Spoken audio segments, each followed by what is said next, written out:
I finally saw Spider-Man Homecoming last night with a friend. And was it good? I'll get to that in a moment. I really like the way Spider-Man was brought into the MC universe last year in Captain America Civil War. And this film takes place after the events of Captain America Civil War. So you know what that means. Yep, not another origin story. Well, Peter Parker, aka Spider-Man, played by Tom Holland, eagerly wants to be a part of the Avengers. But Tony Stark tells him that he's young, focus on more local crime, and let the Avengers handle the big dangerous stuff. Peter agrees until he stumbles on a gang of thieves who have special tech stuff that helps him rob people, rob banks and the big companies and all. As Peter begins to investigate, he discovers more about this tech stuff and how dangerous it is, and discovers the leader of the group is the Vulture, played by Michael Keaton. Peter decides to go after these gang of thieves without Iron Man's help. And how will that all play out? Well, you're going to have to see the movie to find out. Was this movie good? It was entertaining. Was it as good as the previous Spider-Man movies? I wouldn't say it was as good. Tom Holland, I think, was a terrific Peter Parker. He really displayed his excitement for all this, I think, as a 15-year-old would display it. It's kind of like if Brian from The Breakfast Club got superpowers. And this movie does make a reference to a John Hughes movie.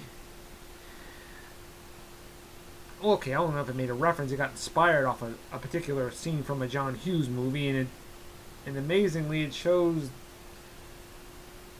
And during that same scene, it shows the movie that it got inspired off of. Isn't that a treat? Michael Keaton was a great villain. Oh, he was menacing, but he never goes too overboard with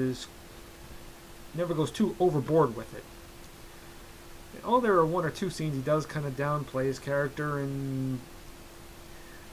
but he makes the audience understand why he does what he does. The audience doesn't like it, but they understand why he does it. Okay, my only real gripes, and maybe they're minor, is that the love interest in this movie I didn't think really had any connection with Peter. Unlike Mary Jane in the first Spider-Man movies and Gwen Stacy in the reboots, I bought those connections that Peter had with them, but I didn't think he had it here with her. She was just there just to be for Peter to be attracted to. Well, she does kind of serve a purpose in later on in the film. I'm not gonna say what that's a spoiler. I won't say because I'm sure a lot of critics here have spoiled that. And Peter's best friend, he tries to fill the funny sidekick role, but he just seems like he was trying way too hard, and just those moments when he was trying didn't come across as very funny. Marissa Tomei was good as Aunt May. They don't really give her much to do. I think they gave Sally Field more to do, but they didn't really give much for Marissa Tomei to do. Robert Downey Jr. as Tony Stark here, aka Iron Man, was pretty decent. I don't know if he could fill the void of the mentor that Peter wants in his life. Although I do like a scene where he does show concern that Peter's young and he can get reckless with his powers, I thought that was a good scene performance by Robert Downey Jr. that one moment. He's not in the movie much, but he's in the movie for somewhat a good part, but he doesn't try to overshadow Spider-Man. No, he doesn't.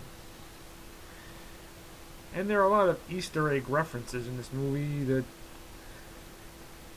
I don't know if they were needed or just kind of thrown in there just for the sake of the movie. But the question remains, did we really need another Spider-Man standalone movie? Well, I guess we do. I mean, who knows how much longer Robert Downey Jr. is going to play Iron Man? How much longer are we going to... Is Chris Evans going to be Captain America? I mean, I don't know many more Avengers movies we're going to have. So I guess another Spider-Man standalone movie is not too bad. There are some good battle scenes in this movie, but it pales in comparison to the other Spider-Man movies. Effects were pretty decent and all that. I think I like the Amazing Spider-Man more. I'm not saying this is bad. I was never bored with this movie, no. It was entertaining, so I have to give Spider-Man Homecoming an 8 out of 10. Sayonara.